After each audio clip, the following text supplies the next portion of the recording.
আমি জানো যে 2021 চনৰ পৰা তৰুণৰাম ফুকনৰ মৃত্যু দিৱসক দেশভক্তি দিৱস হিচাপে পালন কৰি অহা হৈছে আৰু তাৰ অংশ হিচাপে আজি তেখেতৰ 85 সংখ্যক মৃত্যু দিৱসত লগত সংগতি ৰাখি চৰাইদেউ জিলা প্ৰশাসনৰ উদ্যোগত দেশভক্তি দিৱস আয়োজন কৰা হৈছে। সমগ্ৰ অসমতে আজিৰ দিনটোত এই দিৱস আয়োজিত হৈ আছে। সেই দিৱসৰ লগত সংগতি ৰাখি দেশভক্ত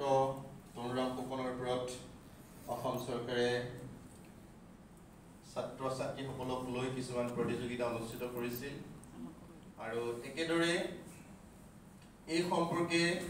দুআষাৰ ক'বৰ বাবে এই অভাজনক আমন্ত্ৰণ জনালে। মোৰ দেশভক্ত তৰুণৰাম ফুকনৰ ওপৰত বৰ বিস্তৃত অধ্যয়ন নাছিল, তথাপিও দুআষাৰ ক'বলৈ যেতিয়া আহিব লগা হয় আগদিনা এই ব্যক্তিজনৰ বিষয়ে অলপ খুচৰি চাব লগা হয়। তেখেত কোন আছিল, তেখেতৰ অৱদান কি, তেখেতৰ বৰঙণি কি, তেখেতৰ চিন্তা আদৰ্শ, তেখেতৰ ব্যক্তিত্ব, এই আটাইখিনি সামৰি কোনখিনি কথা ক'লে আচলতে অনুষ্ঠানটোত মই নাট্যতা প্ৰদান কৰা হ'ব বা মোৰ বক্তব্যখিনিয়ে ৰাইজক অলপ হ'লেও শুনাত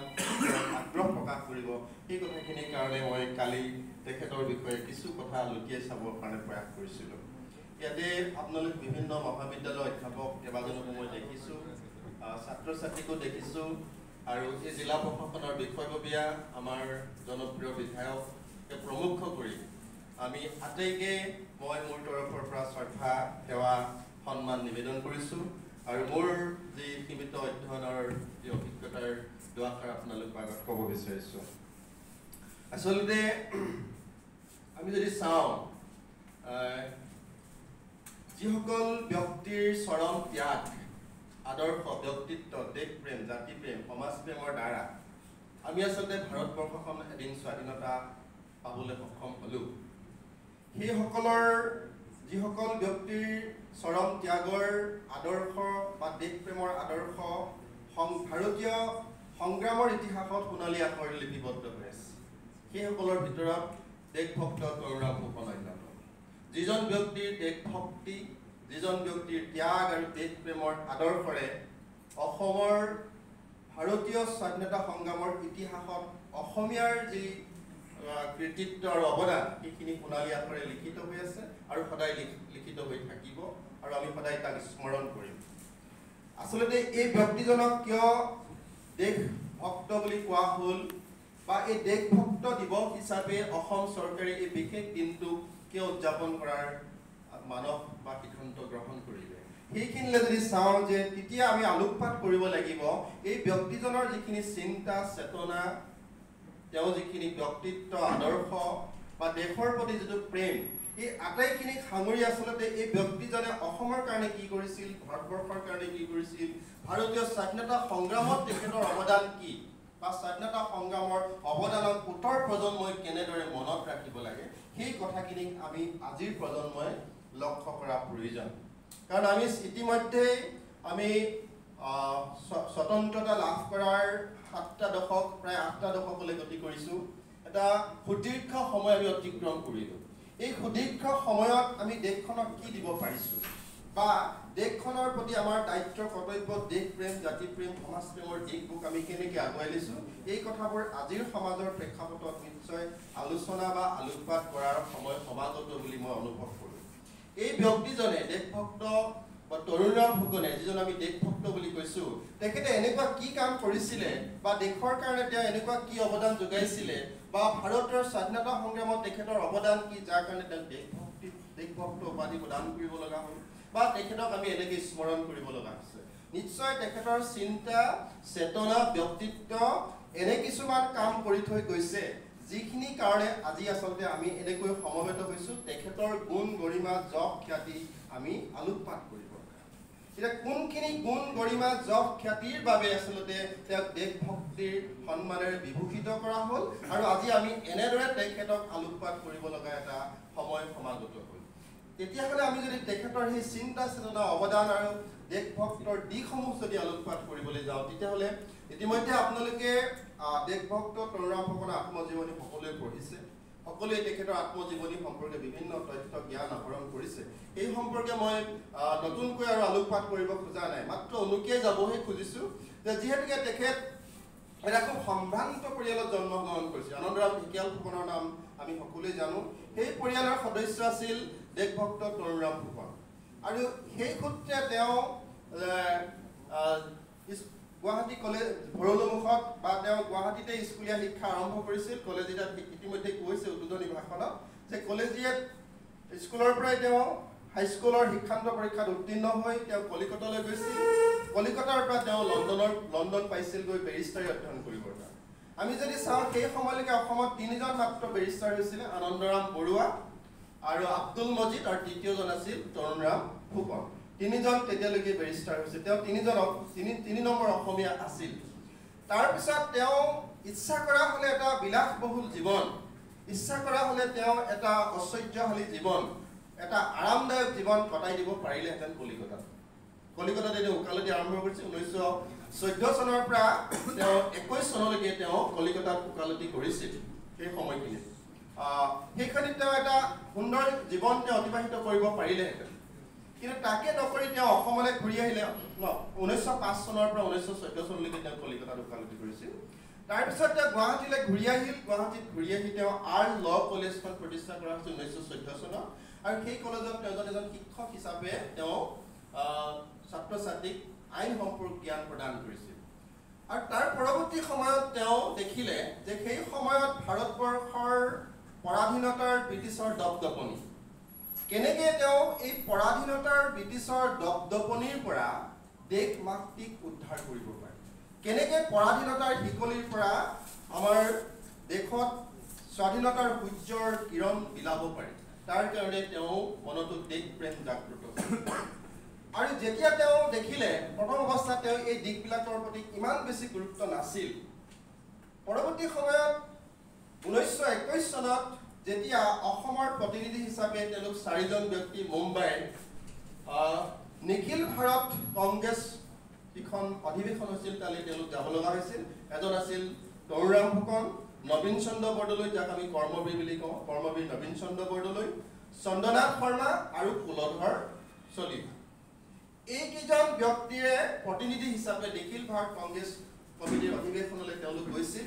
আৰু তাত তেওঁ মহাত্মা গান্ধীক সান্নিধ্য লাভ কৰিছিল একেবাৰে কাষৰ পৰা মহাত্মা গান্ধীক সান্নিধ্য লাভ কৰিবলৈ সক্ষম হৈছিল আৰু তাত তেওঁ চমু অৰ্থবহ যিটো ভাষণ প্ৰদান কৰিছিল আমাৰ তৰুণৰাম ফুকনে 1921 চনত মুম্বাইত অনুষ্ঠিত হোৱা তেতিয়া মুম্বাই আছিল এতিয়া মুম্বাই অনুষ্ঠিত হোৱা অধিৱেশনত মহাত্মা গান্ধীৰ সন্মুখত তৰুণৰাম ফুকনে অসমৰ প্ৰতিনিধি হিচাপে তেওঁ এটা চমু ভাষণ প্ৰদান কৰিছিল অৰ্থবহ আৰু সেই ভাষণটোৱে মহাত্মা গান্ধীক অত্যন্ত মোহিত কৰিছিল তেওঁ কৈছিল যে সৰ্বভাৰতীয় বিশ্বপটত সৰ্বভাৰতীয় বহুত নেতাৰ বাবে অসম এতিয়াও অজান্তিমূলক আৰু যদিও অসম ভাৰতবৰ্ষৰ অংগ কিন্তু অসমৰ সুকীয়া পৰিচয়ৰ বৈশিষ্ট্য আছে এয়া সূতাৰ সম্পৰ্ক সম্বন্ধৰ এনাজৰীয়ে বান্ধিব লাগে এই বক্তব্য তেওঁ মুম্বাই অধিৱেশনত প্ৰদান কৰিছিল এই বক্তব্য শুনি মহাত্মা গান্ধী আপ্লুত হৈছিল আপ্লুত হৈ মহাত্মা গান্ধীক তেওঁ যি আহ্বান জনাইছিল যে সৰ্বভাৰতীয় নেতাসকলে অসমলৈ যাব লাগে আৰু অসমৰ বৈশিষ্ট্য অসমৰ মানুহৰ লগত সম্বন্ধ নিৰ্মাণ কৰিব লাগে এই কথাষাৰ শুনাৰ লগে লগে মহাত্মা গান্ধীয়ে তেওঁৰ সহযোগীসকলক কৈছিল যে অসমলৈ যোৱাৰ বন্দোবস্ত কৰিব লাগে আৰু তেওঁ অন্ধ্ৰপ্ৰদেশলৈ যোৱা যিটো পূৰ্ব পৰিকল্পিত প্ৰগ্ৰেম আছিলে সেইটোক তেওঁ একাষৰীয়া কৰি অসমত আগষ্ট মাহত জুন মাহত অধিৱেশনখন হৈছিল আগষ্ট মাহত তেওঁ অসমলৈ অহাৰ সিদ্ধান্ত গ্ৰহণ আৰু অসমলৈ আহি মহাত্মা গান্ধী প্ৰথমে ভৰলুমুখৰ তৰুণৰাম ফুকনৰ ঘৰতে আশ্ৰয় লৈছিল তাত কোৱা হয় প্ৰায় 50,000 মানুহ সমবেত হৈছিল মহাত্মা গান্ধীৰ আগমনক লৈ পেলাই আৰু এই মহাত্মা গান্ধীৰ আগমনক লৈ যি জনসমাগম হৈছিল আৰু জনসমাগম মহাত্মা গান্ধী হিন্দীত আৰু তেওঁ সহযোগীসকলে উৰ্দু ভাষাত ভাষণ দিছিল তৰুণৰাম ফুকনে সলসলীয়াকৈ সেইবোৰ অনুবাদ কৰি গৈছিল তেওঁ হিন্দী ইংৰাজী উৰ্দু সংস্কৃত আদি কৰি বিভিন্ন জনগোষ্ঠী ভাষা সলসলীয়াকৈ ক'ব পাৰিছিল এটা ভাষাৰ জ্ঞানৰ ক্ষেত্ৰত এজন উৎপত্তি থকা ব্যক্তি আছিল এইখিনি ক্ষেত্ৰত যেতিয়া মহাত্মা গান্ধীৰ ওচৰৰ পৰা সান্নিধ্য লাভ কৰিবলৈ সক্ষম হৈছিল তেতিয়া মহাত্মা গান্ধীয়ে তৰুণৰাম ফুকনৰ আতিথ্যত সিদিনা তেওঁ গুৱাহাটীত দুদিন কটাইছিল তৰুণৰাম ফুকনৰ ঘৰতেই তেওঁ বিদেশী বস্তুৰ যিটো বৰ্জন আমি জানো যে অসহযোগ আন্দোলন আৰম্ভ হৈছিল 1921 চনত সেই অসহযোগ আন্দোলনৰ অংশ হিচাপে যি বিদেশী বস্তু বৰ্জনৰ কাৰ্যসূচী লোৱা হৈছিল সেই কাৰ্যসূচী তৰুণৰাম ফুকনৰ চোতালতেই সেই গোটেই সমবেত মানুহে যিবোৰ বিদেশী বস্তু যেতিয়ালৈকে ব্যৱহাৰ কৰি আছিল গোটেই বস্তুবোৰ অগ্নিদাহ কৰিছিল তাত জুইত জাপি দিছিল তৰুণৰাম ফুকন যিটো তেওঁ বিলাতত শিক্ষা গ্ৰহণ কৰিছিল আৰু তেওঁ বহুত দামী দামী পোছাক আছিল সকলোবোৰ পোছাক তেওঁ সেই বিদেশী বস্ত্ৰ তেওঁ অগ্নিকুণ্ডত জাপি দিছিল আৰু তেনেকৈ তেওঁলোকে প্ৰতিবাদ আৰম্ভ কৰিছিল অৰ্থাৎ অসহযোগ আন্দোলনটোত তেওঁলোকে তেনেকৈ ভাগ লৈছিল মহাত্মা গান্ধীৰ সন্মুখত তৰুণৰাম ফুকনৰ চোতালৰ পৰা সেইটো আৰম্ভ হৈছিল তাৰ পৰৱৰ্তী সময়ত মহাত্মা গান্ধীয়ে তেজপুৰলৈ আহিছিল আমি জানো জ্যোতিপ্ৰসাদৰ পক্ষীত তেওঁ আছিল জ্যোতিপ্ৰসাদৰ পক্ষীতো তেনেকৈ বিদেশী বস্তু বৰ্জনৰ আন্দোলনটো জ্যোতিপ্ৰসাদৰ সন্মুখতে আৰম্ভ হৈছিল জ্যোতিপ্ৰসাদ এতিয়া 17 বছৰীয়া এটা সৰু ল'ৰা আছিল সেইখিনি ইতিহাস বেলেগ সেইখিনি মই নাজানো দুদিন থকাৰ সময়ত তেওঁলোকে বিভিন্ন ধৰণৰ আলোচনাত মিলিত হৈছিল আৰু মিলিত হৈ অসমৰ জাতীয় জীৱনৰ যিখিনি সমস্যাৰ স্বাধীনতা সংগ্ৰামখনক অসমীয়া মানুহৰ বুকুত কেনেকৈ শিপাই দিব লাগে স্বাধীনতা সংগ্ৰামখনক অসমীয়া মানুহৰ বুকুলে কেনেকৈ লৈ যাব লাগে তাৰ কাৰণে তেওঁ বিভিন্ন পন্থা অৱলম্বন কৰিবলৈ মহাত্মা গান্ধীৰ পৰা তেওঁ এই ধৰণৰ কৌশল আয়ত্ব কৰিবলৈ চেষ্টা কৰিছিল মহাত্মা গান্ধী যোৱাৰ পাছত আগষ্ট মাহৰ প্ৰথম সপ্তাহৰ পৰা ডিচেম্বৰ মাহলৈকে তেওঁ এটা দিন এটা ঘণ্টাও তেওঁ এনেই পাৰ কৰা নাছিল তেওঁ অসমৰ বিভিন্ন প্ৰান্তত ঘূৰি অসমৰ মানুহৰ মনত পৰাধীনতাৰ বেদনা আৰু স্বাধীনতাৰ যি স্বপ্ন সেই স্বপ্ন মানুহৰ বুকুৱে বুকুৱে বিলাই দিবলৈ প্ৰয়াস কৰিছিল আৰু ইয়াকে দেখি ব্ৰিটিছ প্ৰশাসনৰ তেওঁ ৰোষত পৰিছিল আৰু ব্ৰিটিছ প্ৰশাসনৰ ৰোষত পৰি তেওঁ ডিচেম্বৰ মাহত ব্ৰিটিছ প্ৰশাসনৰ ফালৰ পৰা তেওঁক জনোৱা হ'ল যে তেওঁ লিখি দিব লাগিব যে ব্ৰিটিছৰ বিৰুদ্ধে তেওঁ কোনো ধৰণৰ কথা নকয় আৰু ব্ৰিটিছৰ স্বাধীনতা সংগ্ৰামৰ পৰা ভাৰতীয় জাতীয় সংগ্ৰামখনৰ পৰা তেওঁ আঁতৰি আহিব লাগিব এই কথাটো তেওঁ লিখি নিদিল আৰু এবছৰ তেওঁ সশ্ৰম কাৰাদণ্ড শিলচৰত ৰখা হ'ল যেতিয়া তেওঁ কাৰাদণ্ডৰ সম্পূৰ্ণ কৰি এবছৰীয়া কাৰাদণ্ড সম্পূৰ্ণ কৰি যেতিয়া তেওঁ ওলাই আহিছিল তেতিয়া তেওঁ অসমৰ যিসকলে সম্বৰ্ধনা জনাইছিল তেতিয়াও তেওঁ কৈছিল যে যি স্বপ্ন লৈ মই কাৰাগাৰলৈ গৈছিলোঁ সেই স্বপ্ন দুগুণ উৎসাহেৰে মই মানুহৰ মনত মানুহৰ চিন্তাত আৰু মানুহৰ চেতনাত বিলাই দিবলৈ কাৰণে প্ৰয়াস কৰিম আচলতে তৰুণৰাম ফুকনেই অসমীয়া মানুহৰ মনত স্বাধীনতাৰ যি স্বপ্ন স্বাধীনতাৰ যি চেতনা সেই স্বাধীনতাৰ স্বপ্নৰ চেতনা অসমীয়া মানুহৰ মনত হিপুৱাই দিয়া ব্যক্তিজনেই আছিল গুৱাই দিয়া ব্যক্তিজনেই আছিল তৰুণৰাম আৰু পৰৱৰ্তী সময়ত যদি আমি চাওঁ তেতিয়াহ'লে দেখিম যে ইয়াৰ পাছৰ যিখিনি স্বাধীনতা সংগ্ৰাম প্ৰত্যেকখন সংগ্ৰামত তেওঁ সক্ৰিয়ভাৱে অংশগ্ৰহণ কৰিছিল আৰু সক্ৰিয়ভাৱে অংশগ্ৰহণ কৰি তেওঁ স্বাধীনতা সংগ্ৰামৰ স্বপ্নক সাকাৰ ৰূপ দিবৰ কাৰণে সকলো ধৰণৰ প্ৰয়াস আৰু প্ৰযত্ন কৰিছিল এই যে পৰৱৰ্তী সময়ত তেওঁ ওকালতি বাদ দিলে বা শিক্ষকতাও বাদ দি কেৱল স্বাধীনতা সংগ্ৰামতে দেহ মন তেওঁ ঢালি পেলাই লাগিলে আৰু তেওঁ ক'লে যে যেনেকৈ মহাত্মা গান্ধীৰ এটা দিশ আছিলে ডু অৰ ডাই আমাৰ তৰুণৰাম ফুকনৰ এটা দিশ আছিলে যে মৰিলে স্বৰ্গ তৰিলে দেশ মৰিলে স্বৰ্গ এই যিটো বাণী তেওঁ তৰিলে দেশ মৰিলে স্বৰ্গ এই বাণীক সাৰোগত কৰি তেওঁ সকলো মানুহৰ মনত স্বাধীনতাৰ স্বপ্নৰ চিন্তা তেওঁ বিয়পাই দিবৰ কাৰণে প্ৰয়াস কৰিছিল আৰু বিভিন্ন সময়ত আমি জানো পৰৱৰ্তী সময়ত যেতিয়া 1926 চনত পাণ্ডু সৰ্বভাৰতীয় কংগ্ৰেছ অধিৱেশন হৈছিল তেতিয়া সেই অভ্যৰ্থনা সমিতিৰ সভাপতি আছিলে আমাৰ দেশভক্ত তৰুণৰাম ফুকন আৰু অভ্যৰ্থনা সমিতিৰ সভাপতি হিচাপে তেওঁ যিটো ভাষণ ৰাখিছিল সেই ভাষণটোৱে সেই সময়ৰ সৰ্বভাৰতীয় সকলো নেতাই অংশগ্ৰহণ কৰা এই পাণ্ডু অধিৱেশনত দেশভক্ত তৰুণৰাম ফুকনৰ ব্যক্তিত্ব চিন্তাৰ দেশপ্ৰেমৰ ৰোমান ভালকৈ প্ৰকাশ পাইছিল তেওঁ কৈছিল যে আজি এই সমবেত জনতাক তেওঁ সাক্ষী কৰি পেলাই কৈছিল যে আমি আজি পণ লোৱাৰ সময় আজি আমি সমস্বৰে ঘোষণা কৰোঁ আহক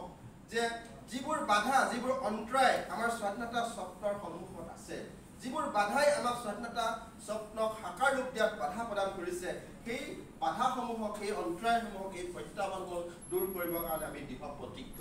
আজি আমি দেশবাসীক জনাও আহক যে আমি আমাৰ হেৰুৱা স্বপ্ন হেৰুৱা স্বাধীনতা উদ্ধাৰ কৰিবৰ কাৰণে আমি যিকোনো ধৰণৰ ত্যাগ কৰিবলৈ প্ৰস্তুত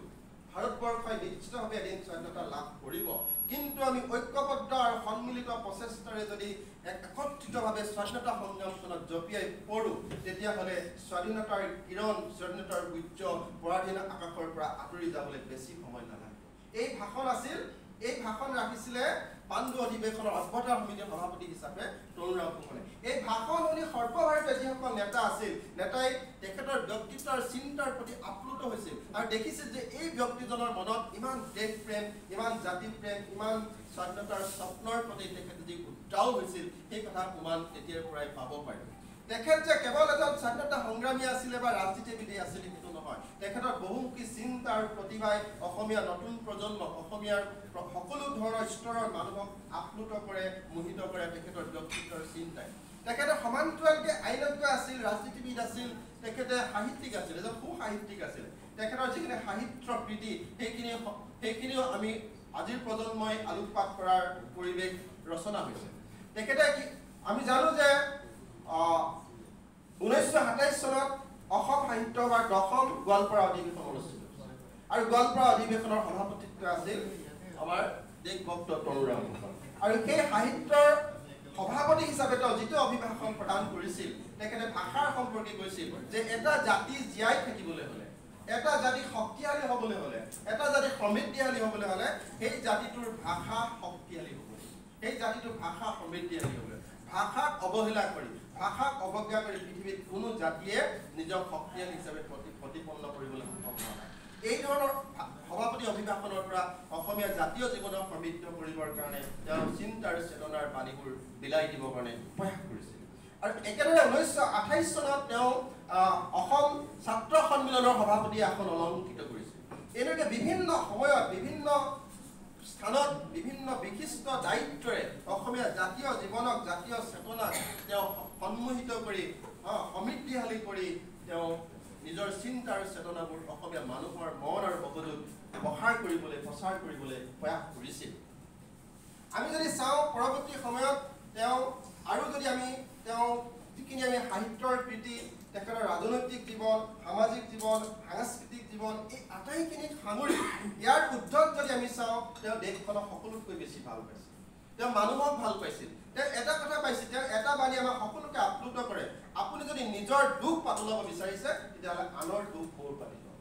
এইটো আছিল তেওঁ এটা অন্যতম মূল বাণী যে আপুনি নিজৰ দুখ যদি বেছি বুলি ভাবিছে নিজৰ দুখ যদি পাতলাব লাগে তেতিয়াহ'লে আনৰ দুখটো মোৰ পাতি লওক আপোনাৰ 100 দুখ যিজনৰ আছে তেওঁ 1000 দুখ থকাজনৰ কথা ভাবক তেতিয়া তেওঁ নিজে নিজে সেই 100 দুখ নাইকিয়া হৈ যাব এনেকুৱা ধৰণৰ যিবোৰ সাহস আৰু প্ৰেৰণা উদ্দীপক বাণী অসমীয়া জাতিৰ বাবে তেওঁ বিলাই দিবৰ কাৰণে প্ৰয়াস কৰিছিল আৰু তেওঁ দেখিছিল যে অসমীয়া জাতিক সংগঠিত কৰি এটা শক্তিশালী জাতি কেনেকৈ নিৰ্মাণ কৰিব পাৰি সেই তাৰ কাৰণে তেওঁ যিটো দেশ প্ৰেম আছিলে যিটো দেশ ভক্তি আছিলে সেই দেশ প্ৰেম আৰু দেশ ভক্তিৰ বাবে তেওঁক আচলতে দেশ ভক্ত বুলি ক'বলৈ অসমীয়া জাতীয় জীৱন বাধ্য অসমীয়া জাতি বাধ্য আৰু এই যে মানুহজনে দেশখনক বা জাতিটোক ইমান ভাল পাইছিল ভাল পোৱাৰ কাৰণে তেওঁ সৰ্বোচ্চ চৰম ত্যাগলৈকে প্ৰস্তুত আছিল তাৰ কাৰণে আজি অসমীয়া জাতিয়ে আচলতে তেওঁৰ কৃতজ্ঞতা চিনস্বৰূপে দেশভক্তিভাৱে আমি তেখেতৰ এই দিনটো উদযাপন কৰিছোঁ বুলি আমি অনুভৱ কৰিব পাৰোঁ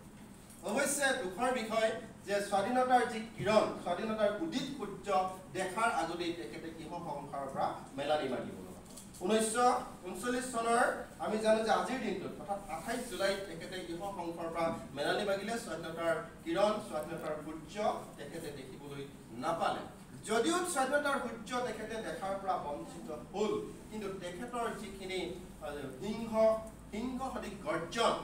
প্ৰতিভা দক্ষতা চিন্তা কৰ্মজীৱন তেখেতৰ আইনজ্ঞ জীৱন ৰাজনৈতিক জীৱন সামাজিক জীৱন এই আটাইখিনিয়ে অসমীয়া জাতীয় জীৱনক চিৰকালৰ বাবে বন্দিত কৰি ৰাখিব অনুপ্ৰাণিত কৰি ৰাখিব আৰু তেখেতৰ ওচৰত অনুগৃহীত কৰি ৰাখিব বুলি মোৰ বিশ্বাস এতিয়া আচলতে দেশভক্ত দিৱস আমি উদযাপন কৰিছোঁ এটা দেশভক্ত দিৱস উদযাপন কৰিছোঁ আমি স্বাধীনতাৰ আজি ৭৭টা বছৰৰ পাছত এই যে দেশভক্ত দিৱস আমি উদযাপন কৰিছোঁ ইয়াৰ তাৎপৰ্য ইয়াৰ অৰ্থ আমি প্ৰত্যেক আজিৰ প্ৰজন্মই উপলব্ধি কৰিব লাগে যে যিসকল ব্যক্তিৰ চৰম ত্যাগ আত্মবলিদানৰ ফলশ্ৰুতিত আমি এখন স্বাধীন দেশ লাভ আমি যদি ভাৰতীয় স্বাধীনতা আন্দোলনলৈ অকণমান আগুৱাই যাওঁ, যিসকলে চৰম ত্যাগ কৰিছিল, যিসকলে স্বৰাজ দল গঠন কৰিছিল, চৰমপন্থী অৱলম্বন কৰিছিল, চৰম পন্থা অৱলম্বন কৰি চৰম ত্যাগ কৰিছিল, লালা লাজপত ৰায়, বিপিন চন্দ্ৰ পাল, অৰবিন্দ ঘোষ, এইসকলৰ নাম আমি জানো, যিসকলে দেশৰ কাৰণে নিজৰ জীৱনটো দি দিছিল, নিজৰ যৌৱনটো দি দিছিল। কিহৰ কাৰণে দিছিল? দেশখনক পৰাধীনতাৰ শিকলিৰ পৰা মুক্তি হ'ব লাগে, দেশখন স্বাধীন হ'ব লাগে, জাতিটো স্বাধীন হ'ব লাগে। জাতিটোক স্বাধীন কৰিবৰ কাৰণে, দেশখনক স্বাধীন কৰিবৰ কাৰণে নিজৰ জান প্ৰাণ যৌৱন অতিবাহিত কৰিছিল। আমি জানো লালা লাজপত ৰায়ক পুলিচে টঙনিয়াই মাৰিছিল। ভগত সিঙৰ কথা আমি জানো, আমাৰ চিপাহী বিদ্ৰোহৰ নেত্ৰীৰ কথা জানো। গতিকে যিসকলে চৰম ত্যাগ কৰিছিল আমাৰ জাতিটোক স্বাধীনতা দিবৰ কাৰণে, সেইসকলৰ যি স্বপ্ন আছিল, সেই স্বপ্নক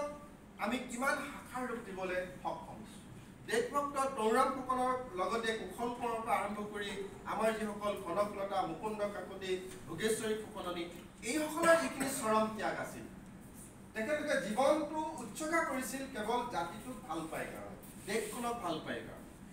এই যে চৰম ত্যাগৰ ফলত আমি এখন স্বাধীন দেশৰ নাগৰিক হোৱাৰ সুবিধা লাভ কৰিলোঁ, সুযোগ লাভ কৰিলোঁ। সেই স্বাধীন দেশৰ নাগৰিক হিচাপে তেখেতলোকৰ চৰম ত্যাগখিনি, অৱদানখিনিক, দেশ প্ৰেমখিনিক আমি আজিৰ প্ৰজন্মই বোৱাই দিব পাৰিছোনে নাই?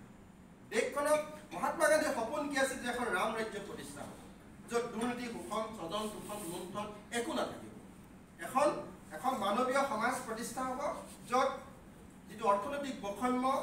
শোষণ নিষ্পেষণবিলাকৰ পৰা সমাজখন মুক্তি লাভ কৰিব। কিন্তু সেই ৰাম ৰাজ্যখন আমি প্ৰতিষ্ঠা কৰিব পাৰিলোঁ জানো? তেখেতৰ স্বপ্নক আমি সাকাৰ ৰূপ দিব পাৰিলোঁ জানো? এখন দুৰ্নীতিমুক্ত, স্বজনমুক্ত, বৈষম্যহীন সমাজ আমি প্ৰতিষ্ঠা কৰিবলৈ সক্ষম হ'লোঁ জানো? তৰুণৰাম ফুকনে নিজতকৈ অবলা, নিচলা, দুখীয়া, দৰিদ্ৰ মানুহৰ প্ৰতি কথা বেছিকৈ চিন্তা কৰিছে। সেইসকল মানুহৰ কাৰণে তেওঁ বেছি মানুহক কেনেকৈ ন্যায় প্ৰদান কৰিব পাৰি, মানুহৰ জীৱন জীৱিকা কেনেকৈ সুনিশ্চিত কৰিব পাৰি, তাৰ কাৰণে তেওঁ অহৰহ প্ৰচেষ্টাৰ প্ৰয়াস কৰিছিল। গতিকে যিসকল ব্যক্তিৰ ত্যাগৰ ফলত আমি এখন স্বাধীন দেশৰ নাগৰিক হোৱাৰ সুবিধা লাভ কৰিলোঁ, সেইসকল দেশৰ ত্যাগৰ মৰ্যাদাক আজিৰ প্ৰজন্মই দিবলৈ সক্ষম হৈছোঁ নে নাই, সেইটো মই ভাবোঁ দেশভক্ত দিৱসত সকলোতকৈ ডাঙৰ প্ৰশ্ন হ'ব। যদি পৰা নাই, আমি কিয় পৰা নাই? কাৰণ আমি জানো যে ৫% মানুহৰ হাতত আজি তাৰিখত ভাৰতবৰ্ষত ৮০% সম্পদ কেন্দ্ৰীভূত আছে। ৫% মানুহৰ হাতত ভাৰতবৰ্ষৰ ৮০% সম্পদ কেন্দ্ৰীভূত হৈ আছে। আকৌ যিখন দেশত ৩৭ কোটি মানুহ হিতাধিকাৰী, আজি তাৰিখত চৰকাৰৰ মুখলৈ চাই জীয়াই থাকে, অসমত ৭০ লাখ মানুহ হিতাধিকাৰী আছে। এতিয়াও প্ৰায় ২৫% মানুহ দৰিদ্ৰতা সীমাৰেখাৰ তলত বাস কৰে। নিৰক্ষৰতা এতিয়াও ২০% মানুহ নিৰক্ষৰ হৈ আছে। গতিকে এই দেশখনৰ সেইসকল পুৰুধা ব্যক্তিৰ যিখিনি স্বপ্ন, সেই স্বপ্নখিনি কিন্তু আমি বাস্তৱ ৰূপ দিব পৰা নাই। ভাৰতবৰ্ষত মানুহৰ অৰ্থনৈতিক যিটো বৈষম্য, একেবাৰে চূড়ান্ত ধনী মানুহ আছে, ১ৰ পৰা ১০জন পৃথিৱীৰ ধনী ব্যক্তিৰ তালিকাত ভাৰতবৰ্ষৰ মানুহ অন্তৰ্ভুক্ত হৈছে। একেদৰে কিন্তু সকলোতকৈ স্লাম এৰিয়া ভাৰতবৰ্ষত আছে, সকলোতকৈ বেছি শিশু শ্ৰমিক ভাৰতবৰ্ষত আছে, সকলোতকৈ বেছি শিশু শ্ৰমিক ভাৰতবৰ্ষত আছে, সকলোতকৈ বেছি স্লাম এৰিয়া ভাৰতবৰ্ষত আছে। গতিকে এই দিশৰ পৰা আমি দেশখনৰ সেইসকল স্বপ্নদ্ৰষ্টাৰ স্বপ্নক কিন্তু আমি বাস্তৱত ৰূপায়িত কৰিবলৈ সক্ষম হোৱা নাই। তেখেতলোকৰ স্বপ্নৰ ওচৰলৈকে আমি যাব পৰা নাই। গতিকে যিসকলে নিজৰ জীৱনটো উৎসৰ্গা কৰিছে, কিমান দেশখনক ভাল পালে পুলিচৰ মাৰ খাই খাই মৃত্যুবৰণ কৰিব পাৰে, যিসকলে কিমান দেশখনক ভাল পালে ফাঁচী কাঠত ওলমিব পাৰে, কিমান দেশখনক ভাল পালে বুকু পতাকাখন তুলিবলৈ যাওঁতে বুকুত গুলিটো পাতি ল'ব পাৰে, সেইসকলৰ দেশ প্ৰেমৰ ওচৰলৈ আমি যাব পাৰিলোঁ নাই, সেইসকলৰ দেশ প্ৰেমক আমি স্পৰ্শ কৰিব পাৰিলোঁ নাই, আৰু সেইসকলে গঢ়ি থৈ যোৱা দেশখনক আমি লুটি পুতি খাইছোঁ নে নাই? আমাৰ নেতাসকলে, আমাৰ নেতা বহুত হৈ গ'ল, আমাৰ নেতাসকলে সেইসকল দেশ প্ৰেমৰ আভাস, সেইসকলৰ দেশ প্ৰেমৰ দেশভক্তৰ ইমান কিয় নলয়? কাৰণ যিসকলে আমাৰ দেশখন গঢ়ি থৈ গ'ল, যিসকলৰ চৰম আত্মবলিদানৰ ফলত, কোনোবাই বুকু পাতি ল'লে, কোনোবাই ফাঁচী কাষত ওলমিলে, কোনোবাই আত্মবলিদান দিলে, বিভিন্ন ধৰণৰ অত্যাচাৰৰ মুখামুখি হৈ আমি এখন স্বাধীন দেশ পালোঁ। এই স্বাধীন দেশখন পোৱাৰ পিছত সেইসকলৰ ত্যাগৰ মূল্যক আমি মূল্য দিব পাৰিছোঁনে? আৰু ত্যাগৰ মূল্য দিয়াৰ বিপৰীতে কিন্তু আমি এখন সম্পূৰ্ণৰূপে বৈষম্য সমাজ নিৰ্মাণ কৰিছোঁ। বৰ্ণবাদী সমাজ নিৰ্মাণ কৰিছোঁ, আমি এখন সাম্প্ৰদায়িক সমাজ নিৰ্মাণ কৰিছোঁ। ধনী দুখীয়াৰ বৈষম্য দূৰ কৰাৰ পৰিৱৰ্তে আমি ধনী দুখীয়াৰ ব্যৱধান বৃদ্ধি কৰিছোঁ। আমি দেশখনক লুটি পুতি খাইছোঁ। কোনে লুটি পুতি খাইছে? আমাৰ নেতাসকলে। সেইসকল কাৰ নেতা? এইসকল স্বপ্নদ্ৰষ্টাই নিৰ্মাণ কৰি থৈ যোৱা দেশখনৰ নেতা। আৰু সেই দেশখনৰ নেতাসকলে আমাৰ দেশখনক লুটি পুতি খাইছে আৰু ৫% মানুহৰ হাতত ৮০% সম্পদ কেন্দ্ৰীভূত হৈছে। তেতিয়াহ'লে আমি দেশভক্ত দিৱস পালন কৰাৰ তাৎপৰ্য ক'ত? আমি দেশভক্ত দিৱস পালন কৰি থাকিলে আমি তেখেতলোকৰ গুণ গৰিমা যশ খ্যাতি অৱদান দেশপ্ৰেমৰ কথা স্মৰণ কৰি থাকিলে, আলোকপাত কৰি থাকিলে, আনহাতে যদি আমি দেশখনক লুটি পুতি খাই থাকোঁ, আমি ব্যৱধান যদি বৃদ্ধি কৰি থাকোঁ, তেতিয়াহ'লে সেইসকল ব্যক্তিৰ প্ৰতি ন্যায় প্ৰদান কৰা হ'বনে? সেইসকল ব্যক্তিৰ চিন্তা অৱদানক আমি ন্যায় প্ৰদান কৰা হ'বনে? আমাৰ চিন্তা চেতনা মন মগজুত যিসকল ব্যক্তিৰ চৰম ত্যাগত এখন আমি স্বাধীন দেশৰ নাগৰিক হোৱাৰ সুবিধা লাভ কৰিলোঁ, মই ভাবোঁ আমিও কিছু পৰিমাণে এৰা ফেৰা কৰাৰ, আমাৰো কিছু পৰিমাণে ত্যাগ কৰাৰ প্ৰয়োজনীয়তা আছে বুলি মই অনুভৱ কৰোঁ। কেৱল মই মোৰ কাৰণে ধনী হোৱা, মই মোৰ কাৰণে সম্পদ আহৰণ কৰা, কেৱল ময়ে ধনী হ'ব লাগে, ময়ে ধনী হ'ব লাগে, ময়ে দামী গাড়ীখন চলাব লাগে, ময়ে সকলোতে মাটি ল'ব লাগে, এই চিন্তাবোৰ কিছু পৰিমাণে আমি ত্যাগ কৰাৰ প্ৰয়োজন। এজন মানুহক জীয়াই থাকিবলৈ কিমান সম্পদ লাগে? এজন মানুহক জীয়াই থাকিবলৈ কিমান ধনৰ প্ৰয়োজন? বহুত বেছি ধনৰ প্ৰয়োজন নহয়। কোনো মানুহে এইখন পৃথিৱীৰ পৰা এচপৰা ইটাও লৈ যাব নোৱাৰে, এটকা পইচাও লৈ যাব নোৱাৰে, এখন বস্ত্ৰও লৈ যাব নোৱাৰে, এখন গাড়ীও লৈ যাব নোৱাৰে, একোৱেই লৈ যাব নোৱাৰে। আমি সকলো বস্তু ইয়াতে লৈ যাব পাৰিম, কাৰণ লাইফ ইজ অনলি আনপ্ৰেডিক্টেড। কোনেও নাজানে এইখন পৃথিৱীৰ কিমান দিনৰ অতিথি মই, কিমান দিনৰ আলহী মই। উশাহ লৈ আছোঁ কাৰণে জীয়াই আছোঁ, উশাহটো শেষ হ'লে মোৰ জীৱন পৰিক্ৰমা শেষ। গতিকে এই চিন্তাৰে, কিছু উদাৰতাবাদী চিন্তা চেতনাৰে আমি এখন সমন্বয়যুক্ত মানৱীয় পৃথিৱী নিৰ্মাণ কৰাত আমাৰ স্বপ্নদ্ৰষ্টা ব্যক্তিসকলে দি থৈ যোৱা যিখিনি স্বপ্ন, চিন্তা, কৰ্ম, আদৰ্শ, সেইখিনিৰ ভিত্তিত যদি দৰাচলতে আমি আমাৰ দেশখনক ভাল পাবলৈ শিকোঁ, আমি আমাৰ দেশখনৰ প্ৰতি চিন্তা কৰিবলৈ শিকোঁ, আমি আমাৰ দেশখনৰ বৈষম্যহীনভাৱে এখন ধনী দুখীয়াৰ ব্যৱধানমুক্ত এখন পৃথিৱী নিৰ্মাণ কৰিবৰ কাৰণে মই মোৰ সামৰ্থ্যৰে, মই মোৰ চিন্তাৰে যদি অকণমান প্ৰয়াস কৰোঁ, কাৰণ তেওঁলোকে এটা আশ্চৰ্যশালী জীৱন কটাব পাৰিলে। এটা সম্ভ্ৰান্ত পৰিয়ালৰ সন্তান আছিলে, উচ্চ শিক্ষিত বেৰিষ্টাৰ হয়, দ্বিতীয়জন বেৰিষ্টাৰ অসমীয়া হিচাপে কেনেকুৱা জীৱন কটাব পাৰিলেহেঁতেন, কিন্তু সম্পূৰ্ণ জাতীয় জীৱনৰ চেতনাৰ কাৰণে তেওঁলোকে জীৱনটো মহাত্মা গান্ধীয়ে পাৰিলেহেঁতেন এটা ঐশ্বৰ্যশালী জীৱন কটাব, এটা বিলাসী জীৱন কটাব। ব্ৰিটিছৰ লগত তেওঁ সনা পুতুকা আছিল এটা সময়ত, ব্ৰিটিছে তেওঁ সকলো ধৰণৰ সুবিধা কৰি দিলেহেঁতেন, কিন্তু সম্পূৰ্ণৰূপে তেওঁ অহিংসা পন্থাৰে দেশখনক স্বাধীন কৰিবৰ কাৰণে প্ৰয়াস কৰিলে। আৰু সেইজন ব্যক্তিয়ে কিন্তু স্বাধীনতা লাভৰ পিছৰ পাছতে আকৌ ৭৮ হাতত মৃত্যুবৰণ কৰিব লগা। গতিকে আমি এই কথাবোৰ আজিৰ প্ৰজন্মই এটা কথা চিন্তা কৰিব লাগে যে আমি নিজতকে, আমাৰ নেতাসকলৰ কথা কৈছোঁ, আমাৰ নেতাসকলে অন্ততঃ নিজতকে দেশখনক অকণমান বেছি ভাল পাব কাৰণে প্ৰয়াস কৰিব, অকণমান বেছি ভাল পাব কাৰণে প্ৰয়াস কৰিব লাগে। কাৰণ ৰাজনীতিৰ অৰ্থটো হৈছে সমাজ সেৱা, জাতি সেৱা, দেশ সেৱা, দেশ প্ৰেম। এতিয়া ৰাজনীতি কেৱল ব্যক্তি সেৱা, আত্মকেন্দ্ৰিকভাৱে যদি মই ব্যৱহাৰ কৰোঁ, ব্যক্তি সেৱা, ব্যক্তি পূজাৰ নামত যদি মই ৰাজনৈতিক সংজ্ঞা সীমাবদ্ধ কৰোঁ, তেতিয়াহ'লে সেইখন দেশত কেতিয়াও সমতা প্ৰতিষ্ঠা নহ'ব, সেইখন দেশত কেতিয়াও বৈষম্য দূৰ নহ'ব, সেইটো জাতি কেতিয়াও যিমানেই আমি দেশভক্ত দিৱস পালন নকৰোঁ কিয়, সমাজৰ পৰা বৈষম্য, দুৰ্নীতি, শোষণ, লুণ্ঠন, স্বজন শোষণ এইবোৰ কেতিয়াও নিৰ্মূল নহ'ব। আমাৰ এই মঞ্চৰ বাণী এইটোৱেই হ'ব লাগে যে আমি দেশখনক অন্ততঃ ভাল পাব লাগে। মই দেশখনক লুটি পুতি খোৱাৰ চিন্তা বাদ দিব লাগে। অন্ততঃ মই অনেষ্টলি, সাধুভাৱে মই মোৰ সামৰ্থ্যৰে, মোৰ চিন্তাৰে মই দেশখনৰ কাৰণে অন্ততঃ কিবা এটা হ'লেও যদি কৰি থৈ যাব পাৰোঁ, সেইটোৱে মোৰ দেশখনৰ প্ৰতি অৱদান হ'ব। কাৰণ এইখন দেশক মোক স্বাধীনভাৱে জীয়াই থাকিবৰ কাৰণে মোৰ যিসকল ব্যক্তিয়ে আত্মবলিদান দিলে, সেইসকলৰ আত্মাৰ সদ্গতিৰ কাৰণে, সেইসকলৰ উত্তৰ পুৰুষৰ আত্মাৰ পুণ্য আত্মাৰ সদ্গতিৰ কাৰণে মোৰ অৱদান হ'ব যে তেখেতলোকৰ স্বপ্নৰ ভাৰতবৰ্ষখনত, স্বপ্নৰ অসমখনত অন্ততঃ মই মোৰ চিন্তাৰে, মোৰ অৱদানেৰে মোৰ জাতিটোক অকণমান ভাল পাব লাগে, মোৰ জাতিটোক মই অকণমান ভাল পাবৰ কাৰণে প্ৰয়াস কৰিব লাগে। তেতিয়াহে আচলতে মই ভাবোঁ এই স্বপ্নদ্ৰষ্টা ব্যক্তিসকলৰ স্বপ্নৰ সাকাৰ ৰূপটো আমি বাস্তৱত দিব পাৰিম। আমি আত্মিকভাৱে আমি যদি চাওঁ, আমাৰ সমাজখনত আজিৰ পৰা কিমান বছৰৰ, কিমান দশকৰ আগতে তেওঁলোকে এখন সমন্বয়মুক্ত, বৈষম্যমুক্ত, সন্মিলিত এখন জাতীয় সেই জাতীয় জীৱন কিন্তু আমি এতিয়াও আমি কি কৰিব পৰা নাই, প্ৰতিষ্ঠা কৰিব পৰা নাই। মই ভাবোঁ এইখিনি কথাৰে মই মোৰ আলোকপাত সামৰিব বিচাৰিছোঁ। যদি কিবা কথা আছে আপোনালোকৰ মাজৰে এজন সামৰি ল'ব। ভাবোঁ